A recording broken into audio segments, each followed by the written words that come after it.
السلام علیکم ورحمۃ اللہ وبرکاتہ نحمدہ ونصلی علی رسولہ الکریم اعوذ باللہ من الشیطان الرجیم بسم اللہ الرحمن الرحیم۔ پارہ نمبر 19 کا خلاصہ۔ آغاز میں اللہ تعالیٰ نے ایسے لوگوں کا ذکر فرمایا ہے جن کو آخرت کا بالکل یقین ہی نہیں ہے کہ آخرت آئے گی۔ اس بات پر ان کا کوئی یقین، کوئی توقع، کوئی امید ہی نہیں رکھتے۔ تو اس طرح کے لوگ یہ باتیں کرتے ہیں کہ ہمارے اوپر فرشتے کیوں نہیں نازل کر دیے گئے، یا پھر ہم رب کو کیوں نہیں دیکھ لیتے۔ وقال الذین لا یرجون لقاءنا لولا انزل علینا الملائکہ او نری ربنا۔ اس کے جواب میں اللہ تعالیٰ نے فرمایا لقد استکبروا فی انفسہم وعتوا عتوا کبیرا۔ ان لوگوں نے اپنے آپ میں بہت بڑا بن دکھایا ہے، بڑا تکبر کر رہے ہیں، اور انہوں نے بہت بڑی سرکشی کی ہے اور حد کو پھلانگا ہے۔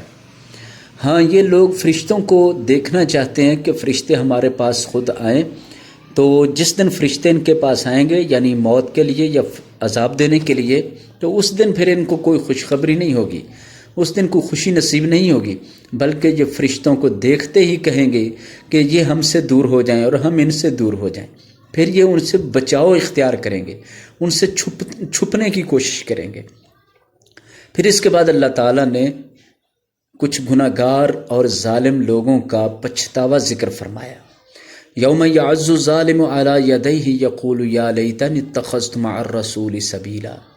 قیامت کا دن ہوگا، ظالم لوگ، گناہگار لوگ، اللہ کے مجرم لوگ اپنے ہاتھوں پر اپنے آپ کو خود کاٹیں گے اور کہیں گے یا لیتنی، اے کاش، اتخذت مع الرسول سبیلا، میں رسول صلی اللہ علیہ وسلم کے رستے پر زندگی گزارتا۔ یا ویلتى لیتنی لم اتخذ فلانا خلیلا، اے کاش کہ میں فلاں شخص کو اپنا دوست نہ بناتا، اس نے تو مجھے نصیحت سے بے خبر اور غافل کر کے رکھا، گمراہ کر کے رکھا، اس کے بعد کہ جب وہ نصیحت میرے کانوں تک پہنچ بھی گئی تھی۔ اور شیطان تو انسان کو رسوا کرنے والا ہے۔ قیامت کے دن نبی صلی اللہ علیہ وسلم بھی اپنی امت کے متعلق شکایت کریں گے۔ وقال الرسول یا رب ان قوم اتخذوا هذا القرآن مہجورا، اے میرے رب، میری قوم نے قرآن کو چھوڑ دیا تھا۔ یہ آیات اس بات پر تنبیہ کرتی ہیں کہ قیامت کے دن مجرم اپنے ہاتھوں کو پچھتاوے سے، حسرت سے کاٹیں گے، اور اس بات کا افسوس کریں گے کہ کاش جو ہم نے اپنی من مانی کی زندگی گزاری ہے، یہ رسول اللہ صلی اللہ علیہ وسلم کے طریقے پر گزار لیتے۔ جو ہم نے برے برے دوست بنائے تھے، ان دوستوں نے ہماری آخرت برباد کر ڈالی۔ ہم اچھا دوست بناتے جو ہمیں نیکی کی طرف لے جاتا، ہمیں نیکی کا بتاتا، لیکن ہم نے جو دوست بنائے انہوں نے تو ہمیں سیدھی اور صاف نصیحتوں کے باوجود بھی گمراہ کر کے رکھ دیا، اور ہماری آنکھوں کانوں پر پٹیاں باندھے رکھیں۔ پتہ چلا کہ قیامت کے دن ایک پچھتاوا تو نبی صلی اللہ علیہ وسلم کی اطاعت کو چھوڑنے کا ہوگا، دوسرا پچھتاوا برے دوست بنانے کا ہوگا۔ پھر تیسری بات، قرآن کو جنہوں نے چھوڑا ان کو بھی نبی صلی اللہ علیہ وسلم اللہ کی بارگاہ میں شکایت کر کے مجرم بنائیں گے، اور قرآن 19ویں پارے میں اعلان فرما رہا ہے کہ نبی صلی اللہ علیہ وسلم اللہ سے شکایت کریں گے، جبکہ آج ہم سب مسلمان یہ چاہتے ہیں کہ ہمیں قیامت کے دن نبی صلی اللہ علیہ وسلم کی سفارش نصیب ہو جائے، ہمیں نبی صلی اللہ علیہ وسلم کے ہاتھ سے جام کوثر نصیب ہو جائے، ہمیں نبی صلی اللہ علیہ وسلم کا ساتھ نصیب ہو جائے۔ لیکن جو شخص قرآن چھوڑتا ہے، قرآن کو پڑھنا، سمجھنا، قرآن کے مطابق اپنا عمل بنانا، قرآن کے مطابق اپنی زندگی کے فیصلے کرنا، اور اپنے معاملات کو قرآن کے سائے میں طے کرنا، جو ان معاملات کو چھوڑ دیتے ہیں، ان کی تو نبی صلی اللہ علیہ وسلم سفارش تو دور کی بات ہے، ان کی تو شکایت کریں گے۔ آج ہمارا معاشرہ سارے کا سارا قرآنی تعلیمات کے الٹ چل کر بھی یہ سوچ رہا ہے کہ نبی صلی اللہ علیہ وسلم کی سفارش حاصل ہوگی، تو قرآن اعلان فرماتا وقال الرسول یا رب ان قوم اتخذوا هذا القرآن مہجورا، اے میرے رب، میری اس قوم نے قرآن کو چھوڑ دیا تھا۔ اس کے بعد اللہ تعالیٰ نے پچھلی قوموں کی تباہی کا ذکر کیا اور ان کے کچھ اسباب بھی بیان فرمائے، جن میں سے ہم ایک سبب صرف سامنے رکھیں گے، اور قوم جن کا ذکر کیا گیا وہ ہے فرعون کی قوم، نوح علیہ السلام کی قوم، عاد اور سمود کی قوم، اصحاب الرس، یعنی یہ سمودیوں کے ہی علاقے تھے، وہاں کچھ قبائل آباد تھے، تو قوم سمود کے جو علاقے ہیں وہاں کے کنویں والے، اصحاب الرس کنویں والے، وہ بستی، اور اسی طرح لوط علیہ السلام کی قوم کے لوگ، ان سب نے اپنے پیغمبروں کی بات کو جھٹلایا، اللہ تعالیٰ کے حکموں کو ٹھکرایا۔ آخر کار ان لوگوں کا انجام بد ہوا، دنیا کے لیے عبرت کا نشان بنا دیے گئے۔ ام تحسبهم ان اکثرهم يسمعون او يعقلون انهم الا كالانعام۔ اللہ تعالیٰ تبصرہ فرماتے ہیں کہ یہ جتنی ترقی یافتہ قومیں، طاقتور قومیں، جتھے رکھنے والی، فوجیں رکھنے والی قومیں، مال و دولت کے انبار اور سونے چاندی کے انبار رکھنے والی قومیں برباد ہوئیں، تباہ ہوئی ہیں، کیا تم خیال کرتے ہو کہ ان میں سے اکثر لوگ وہ سنتے تھے نصیحت کو، یا نصیحت پر کان دھرتے ہوئے پھر عقل سے کام لیتے تھے؟ انہم الا کالانعام، نہیں، یہ لوگ اصل میں جانوروں کی طرح ہیں، بل ہم اضل سبیلا، بلکہ یہ جانوروں سے بھی زیادہ گمراہ ثابت ہوئے ہیں۔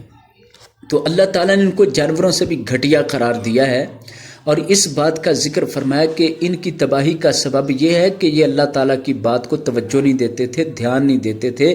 نبیوں کی زبانی اللہ تعالیٰ نے جو پیغام بھیجے، انہوں نے ان کو نہ سنا نہ سمجھا، اور اپنی منشا کے مطابق، اپنی مرضی کے مطابق، اپنی خواہشوں اور تمناؤں کے مطابق اپنی زندگی کے قیمتی ایام، قیمتی یہ دن رات ضائع کر کے رکھ دیے۔ تو پھر فرمایا کہ خواہشوں نے اصل میں ان کو تباہ کیا ہے، اور واضح طور پر اللہ تعالیٰ نے فرمایا کہ یہ خواہش کے کتنے پجاری تھے۔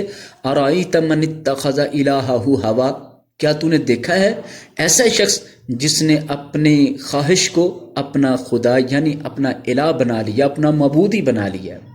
جس طرح معبود کے سامنے انسان جھک جاتا ہے، مجبور ہو جاتا ہے، اس کے سامنے ادب عاجزی اختیار کرتا ہے اور اس کی اطاعت میں لگ جاتا ہے، اسی طرح یہ لوگ اپنی خواہش کے غلام اتنے زیادہ اس کے عبادت گزار بن گئے کہ ہر خواہش کے اوپر یہ گردن جھکاتے، ہر خواہش پر مر مٹتے تھے، ہر خواہش پر اپنے آپ کو وہاں صرف کر ڈالتے تھے۔ تو اللہ تعالیٰ نے تمام قوموں کی بربادی اور تباہی کا ایک ہی سبب بیان فرمایا، خواہشات کی غلامی، خواہشات کی پیروی، خواہشات کی اتباع، خواہشات کی عبادت یا پجاری بننا، خواہشات کے پجاری بن گئے تھے۔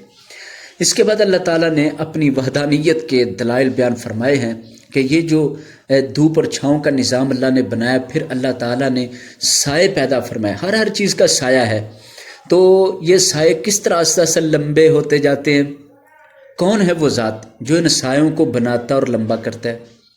وہ اللہ ہی کی ذات ہے، اللہ کے علاوہ کوئی نہیں جو ان سایوں کو پیدا کرتا ہے اور ان کو ختم کر سکتا۔ اگر اللہ چاہے تو اسی طرح یہ سائے لمبے کر دے تو رات ہی رات رہے، لیکن اللہ تعالیٰ پھر سورج کو لاتا ہے ایک نشانی بنا کر، جس سے یہ سائے پھر ختم ہونا شروع ہو جاتے۔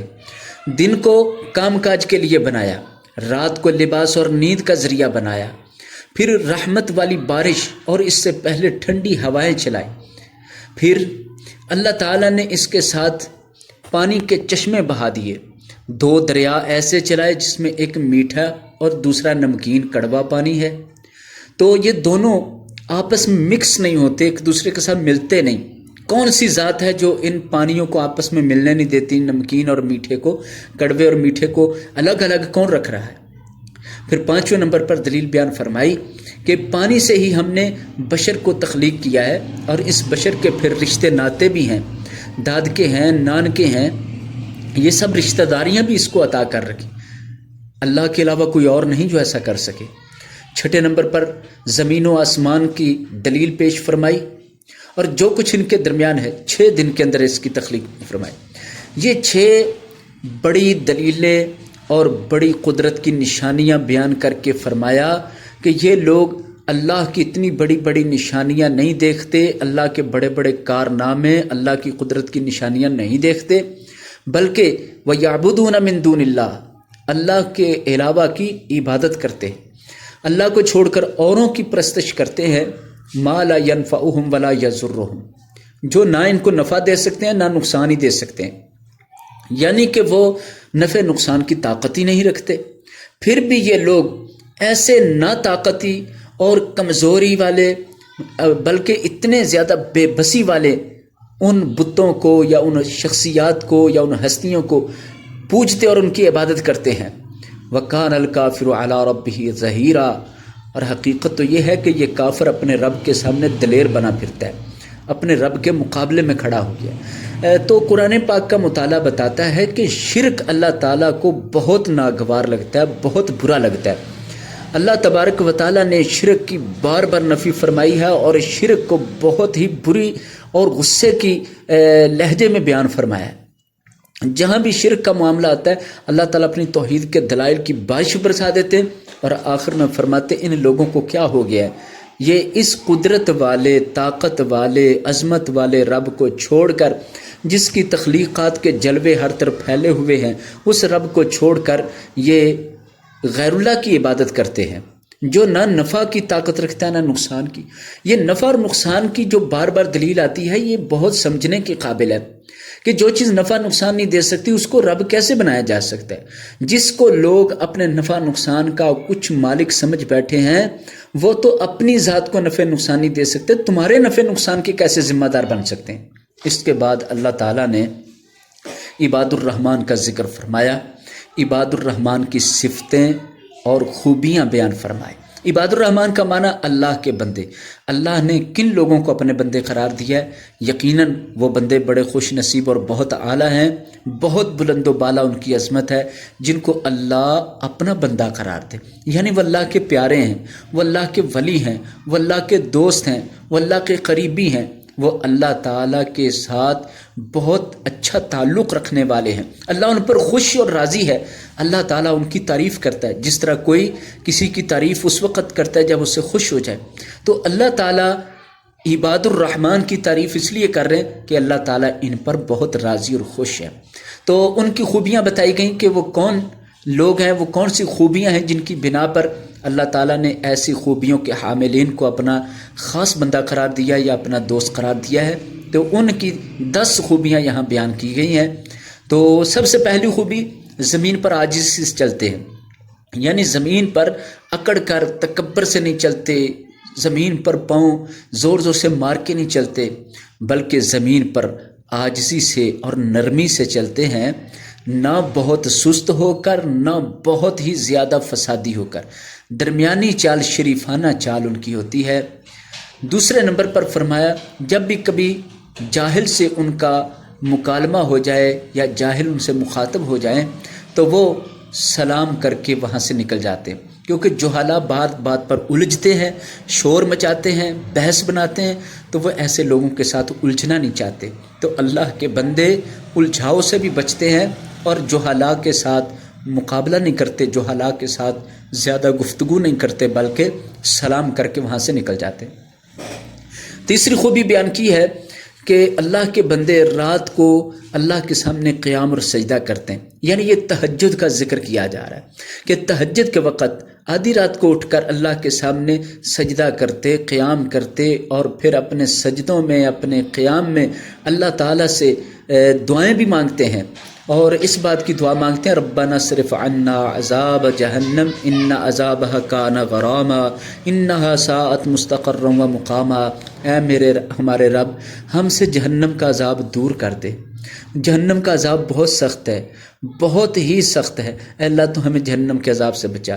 اللہ تعالیٰ کو ان کی یہ عاجزی پسند آئی اور اللہ تعالیٰ نے بیان فرمایا کہ یہ سجدے کرتے، عبادتیں کرتے ہیں، فرض کے ساتھ ساتھ راتوں کو اٹھ کے بستر چھوڑ کر، اور مانگتے کیا ہیں؟ جہنم سے پناہ۔ ان کو جہنم سے ڈر بہت لگتا ہے، وہ جہنم سے بہت خائف ہوتے ہیں، جہنم سے بہت زیادہ لرزاں اور ترساں ہوتے ہیں، لہذا اللہ سے گزارش کرتے ہیں کہ اللہ اس برے انجام سے اور بدترین جگہ سے محفوظ فرما۔ چوتھی صفت ان کی یہ ہے کہ وہ مال کو خرچ کرنے میں درمیانی روش اختیار کرتے ہیں، نہ فضول خرچی کرتے ہیں نہ کنجوسی کرتے ہیں۔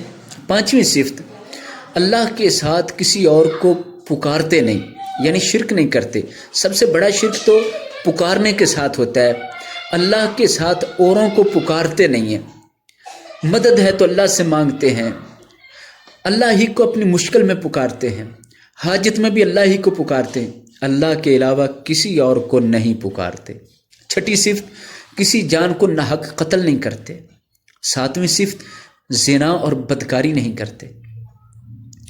اور اس کے ساتھ اللہ تعالیٰ نے فرمایا کہ یہ جو ممنوع کام ہیں، اللہ کے ساتھ شرک یا ناحق قتل اور زنا، یہ تو بڑے بڑے ممنوع کام ہیں. جو ان میں سے ایسا کوئی کام کرے تو وہ جہنم میں ہمیشہ کے لیے رکھا جائے گا، ہاں سوائے ان کے جو توبہ کر لے. تو اللہ تعالیٰ توبہ کرنے والوں کے برائیوں کو بھی نیکیوں میں بدل کر ان کا اکرام فرمائے گا، ان کی عزت فرمائے گا. تو 8ویں نمبر پر جو خوبی ہے وہ یہ ہے کہ اللہ کے پیارے بندے کبھی بھی جھوٹی گواہی نہیں دیتے، نہ ہی جھوٹی قسم اٹھاتے ہیں. 9 نمبر پر لغویات سے بہت دور رہتے ہیں، بلکہ اگر کوئی لغو کام ہو، لغویات پر مبنی مجلس ہو تو وہاں سے بڑی عزت سے اٹھ کے چلے جاتے ہیں. تو معززانہ اور شریفانہ انداز سے لغو جگہ اور لغویات سے نکل جاتے ہیں. تو لغویات کا معنی ہے بیکار اور بیہودہ. 10ویں نمبر پر آخری جو خوبی اللہ نے بیان فرمائی اللہ کے نیک بندوں کی وہ یہ ہے کہ اللہ کی آیتیں سنتے ہیں تو اس پر بہرے اندھے بن کر نہیں گر پڑتے. بہرے اندھے بن کر گرنے کا مطلب یہ ہے کہ بے سمجھ نہیں بنتے، جیسے بہرے نے سنا نہیں، اندھا جس نے دیکھا کچھ نہ. تو اللہ کی آیتیں سن کر کان بند اور آنکھیں بند والا حال نہیں کرتے کہ وہ اس پر توجہ نہ دیتے ہوں. دوسرا مفہوم یہ بھی ہے کہ اللہ کی آیتوں کو سن کر ان کا صحیح مفہوم سمجھتے ہیں، غلط مفہوم کے پیچھے نہیں چل پڑتے، یا جس نے جو بتایا ویسا نہیں مان لیتے، بلکہ وہ خود غور کرتے ہیں، پوری توجہ کرتے ہیں کہ اللہ تعالیٰ کے اس فرمان میں اللہ تعالیٰ کی کیا منشا ہے، اللہ تعالیٰ ہم سے کیا تقاضا فرماتا ہے، اللہ تعالیٰ ہمیں کس بات کا حکم دیتا ہے، اللہ تعالیٰ کس کام سے منع کرتا ہے. اس پر پوری توجہ دیتے ہیں، بہرے اندھے بن کر نہیں گر جاتے کہ بالکل سوچ سمجھ استعمال ہی نہ کریں. یہ 10 خوبیاں بیان کر کے عباد الرحمن کی ایک دعا ذکر کی جو اللہ کو ان کی دعا بڑی پسند ہے کہ وہ اپنے لیے، اپنے گھر والوں کے لیے کس طرح دعائیں کرتے ہیں، اپنی بیوی کے لیے یا اپنے خامد کے لیے یا اپنی اولاد کے لیے. ربنا حب لنا من ازواجنا وذریاتنا قرۃ اعین واجعلنا للمتقین اماما. اے ہمارے رب، ہماری بیویاں اور ہماری اولادیں ہمارے لیے آنکھوں کی ٹھنڈک بنا دے اور ہمیں پرہیزگاروں کا امام اور پیشوا بنا دے. کتنی پیاری دعا ہے.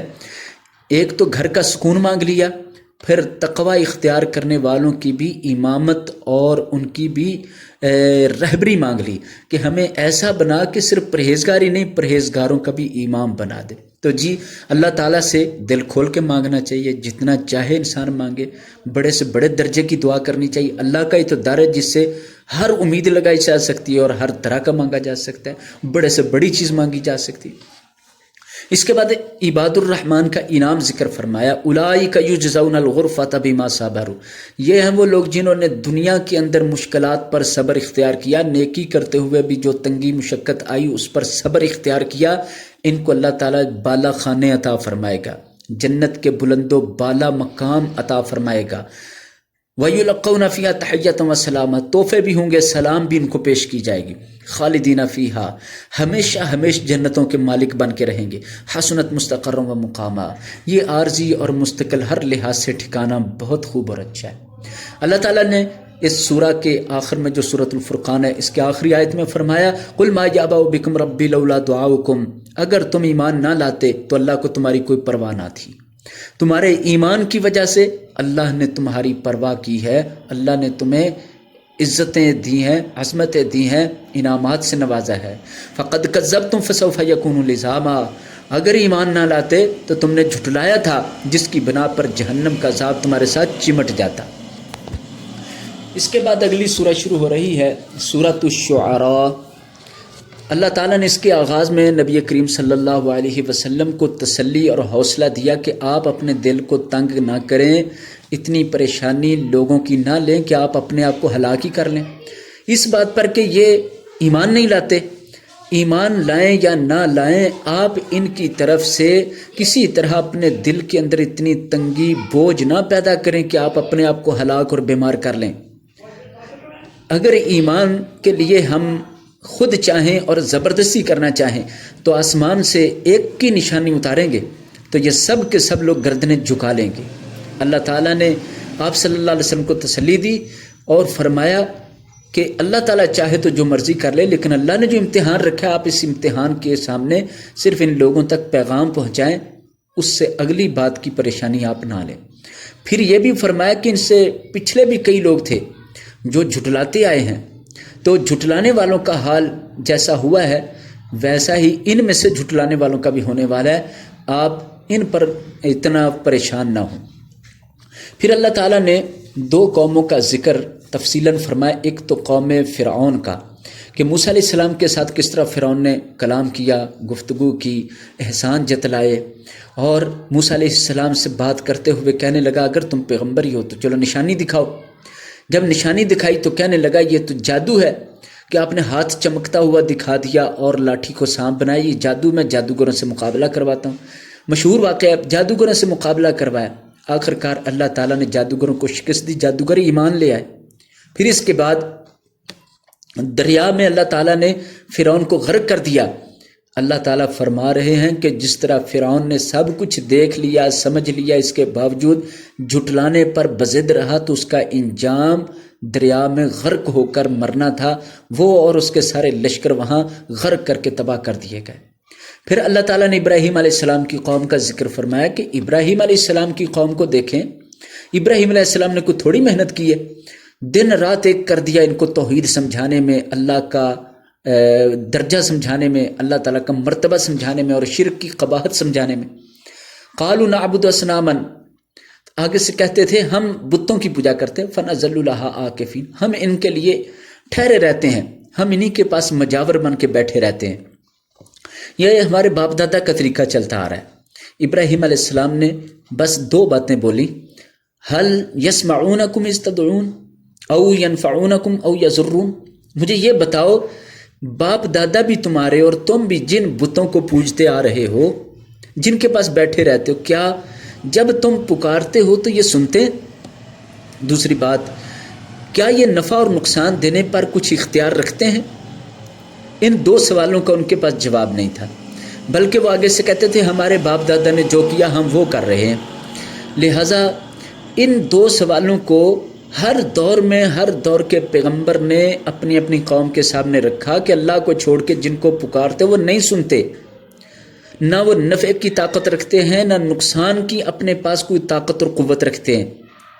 پھر اللہ تعالیٰ نے ابراہیم علیہ السلام کو توحید بیان کرنے کا جو حکم دیا تو انہوں نے اس طرح اپنے رب کا تعارف قوم کے سامنے رکھا، الذی خلقنی فہو یہدین، میرا رب وہ ہے جس نے مجھے پیدا کیا اور وہ مجھے ہدایت بھی عطا فرماتا ہے، والذی یطعمنی ویسقین، میرا رب وہ ہے جو مجھے کھلاتا پلاتا ہے، فاذا مرضت فہو یشفین، جب میں بیمار ہوتا ہوں تو مجھے شفا عطا فرماتا ہے، والذی یمیتنی ویحیین، میرا رب وہ ہے جو مجھے زندگی اور موت دے گا، میرا رب وہ ہے کہ جس سے مجھے قیامت کے دن اپنی خطاؤں پر بخشش کی پوری امید اور توقع ہے۔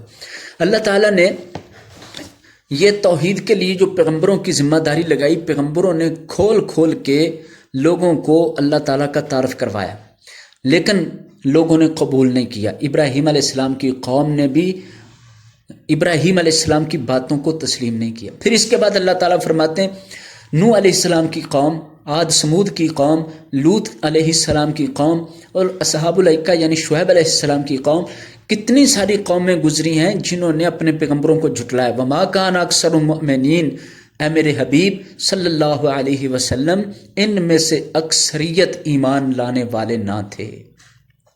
تو پتہ چلا کہ ایمان نہ لانے والے شروع سے موجود رہے ہیں، تو ان کی وجہ سے پریشان اور دکھی نہیں ہونا چاہیے کہ جس کی وجہ سے اپنے دل کو کوئی انسان روگ لگا لے۔ پھر اس کے بعد اللہ تعالیٰ نے قرآن مجید کی حقانیت کو بیان فرمایا، وَإِنَّهُ لَتَنزِيلُ رَبِّ الْعَالَمِينَ نَزَلَ بِهِ الرُّوحُ الْأَمِينُ، یقیناً یہ قرآن پاک رب العالمین کی طرف سے نازل ہوا ہے، اسے جبریل علیہ السلام لے کر آئے ہیں۔ کہاں لے کر آئے؟ عَلَىٰ قَلْبِكَ، آپ صلی اللہ علیہ وسلم کے دل پر، بلسان عربی، عربی زبان میں، وَإِنَّهُ لَفِي زُبُرِ الْأَوَّلِينَ، اور اس قرآن کا ذکر تو پچھلے صحیفوں اور کتابوں میں بھی موجود ہے۔ ذکر وما کننا ظالمین، یہ قرآن تو نصیحت ہے، یاد دہانی ہے، اس لیے نصیحت کی جا رہی تاکہ کوئی یہ نہ سمجھے کہ اللہ تعالیٰ نے ہمیں عذاب دے کر یا ہماری پکڑ کر کے ظلم کیا۔ اللہ ظلم نہیں کرتے، اللہ تعالیٰ پہلے اچھی طرح حق کو کھول دیتے ہیں، پیغمبر بھیج کر، کتابیں بھیج کر، نصیحتیں بھیج کر، اور پھر شیاطین وہ قرآن پر کوئی طاقت نہیں رکھتے کہ وہ قرآن کے اندر کچھ اپنی ملاوٹ کر دیں. جس طرح یہ مکہ کے مشرک کہتے ہیں کہ اس قرآن کے ساتھ شیاطین کا بھی کلام داخل ہے، تو فرمایا کہ شیاطین کی تو طاقت ہی نہیں ہے اس کے قریب آ جائیں. جہاں قرآن ہو اسے سننے کی بھی وہ طاقت نہیں رکھتے، وہ اس سے بھاگ جاتے ہیں. تو قرآن کا تعارف بھی ہو گیا، قرآن کی طاقت بھی بیان ہوگی، اور شیاطین کا قرآن پاک کے سامنے بھاگنا بھی بیان ہو گیا کہ کس طرح شیاطین قرآن کی تلاوت کو سننے سے عاجز ہیں. قرآن کی آواز سے ہی ان کے اندر بجلی پڑ جاتی ہے، بجلی گر جاتی ہے، اور وہ قرآن سے بہت دور ہٹ جاتے ہیں. حل انبئکم علی من تنزل الشیاطین، یہ مشرک جو کہتے ہیں کہ نبی پاک صلی اللہ علیہ وسلم پر نعوذ باللہ شیاطین آتے ہیں اور یہ قرآن کی آیتیں بتا دیتے ہیں، نہیں، آئیے ہم بتاتے ہیں کہ شیاطین کن پر آتے ہیں. تنزل علی کل افاک اثیم، ہر جھوٹ بکنے والے پر، گناہ گار پر شیاطین نازل ہوتے ہیں، ان کے اوپر حاوی ہوتے ہیں. جو بات کو آگے سنی سنائی کو آگے چلاتے ہیں، اکثر یہ جھوٹ بولتے ہیں، ان جھوٹے لوگوں پر شیاطین آتے ہیں. وشعراء، اور شاعر لوگ، ان کے پاس بھی شیاطین کا آنا ہے. یتبعہم الغاوون، تو ان شاعروں کی پیروی بھی گمراہ لوگ ہی کرتے ہیں. کیا آپ نے دیکھا نہیں، یہ شاعر وادی وادی گھومتے پھرتے ہیں، سرگرداں پھرتے ہیں، جو کچھ یہ منہ سے کہتے ہیں وہ کرتے نہیں ہیں. الا الذین آمنوا وعملوا الصالحات، سوائے ایسے شاعروں کے جو اللہ پر سچا ایمان رکھتے ہیں اور نیک اعمال کرتے ہیں اور اللہ کو کثرت سے یاد کرتے ہیں، اور جہاں ظلم ہو وہاں ظلم کا بدلہ لیتے ہیں. یہ شاعر ان قباحتوں سے محفوظ ہیں، ورنہ ان کے علاوہ جتنے شاعر ہیں وہ سارے کے سارے ایسے ہیں جن پر شیاطین اترتے اور نازل ہوتے ہیں. اس کے بعد سورہ نمل ہے. اللہ تعالیٰ نے سورہ نمل کے اندر بڑی تفصیل سے انبیاء کے واقعات کو بیان فرمایا اور توحید کو مضبوطی سے بیان فرمایا ہے. تو سب سے شروع میں سورہ نمل کے شروع میں اللہ تعالیٰ نے دعویٰ فرمایا کہ قرآن مومنوں کے لیے ہدایت اور خوشخبری ہے. مومن کون سے؟ وہ مومن جو نماز قائم کرتے، زکوٰۃ ادا کرتے اور آخرت پر یقین رکھتے ہیں. ان کو اللہ تعالیٰ نے خوشخبری والا اور قرآن کے ہدایت والا قرار دیا ہے. پھر فرمایا جو آخرت پر ایمان نہیں لاتے ان کے اعمال ہم خود ان کے لیے خوبصورت کر دیتے ہیں، تو وہ پھر اپنی برائیاں اچھی سمجھنے لگتے ہیں، تو دنیا کے اندر اسی طرح پھرتے بھاگتے دوڑتے رہ جاتے ہیں. اب یہ دعویٰ کیا ہے کہ قرآن پاک مومنوں کے لیے خوشیاں لاتا ہے، اور جو لوگ آخرت پر ایمان نہیں رکھتے اور ایمان سے کورے ہوتے ہیں ان کے لیے ان کی برائیاں خوبصورت ہو جاتی ہیں اور اپنی برائیوں میں مگن ہو جاتے ہیں، برائیوں کے اندر پھنسے رہتے ہیں. اللہ تعالیٰ نے واقعہ موسیٰ علیہ السلام ذکر فرمایا کہ آگ لینے گئے تو اللہ نے نبوت عطا فرمائی. پھر 9 نشانیاں فرعون کے سامنے پیش کی گئیں جن کے ساتھ ان کو بہت زیادہ ستایا، تنگ کیا گیا، عذاب بھیجے گئے. یہ ساری 9 کی 9 نشانیاں پچھلے سپاروں کے اندر بھی بیان ہو چکی ہیں. تو آخر کار فرعون تباہ ہو گیا.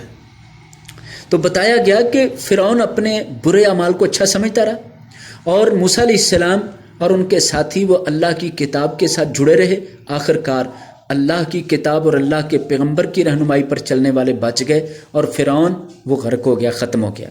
پھر اللہ تعالیٰ نے داؤد علیہ السلام اور سلیمان علیہ السلام پر اپنے انعامات کا ذکر فرمایا ہے کہ ہم نے ان کو علم عطا فرمایا، ہم نے ان کو پرندوں کی بولی سکھائی، وَأُوتِينَا كُلَّ شَيْءٍ، اور ہر شے ان کو عطا فرمائی جو بھی حکومت کے لیے دنیا کے لیے چاہیے تھی ان کو عطا فرما کے مستغنی فرما دیا، مالا مال فرما دیا.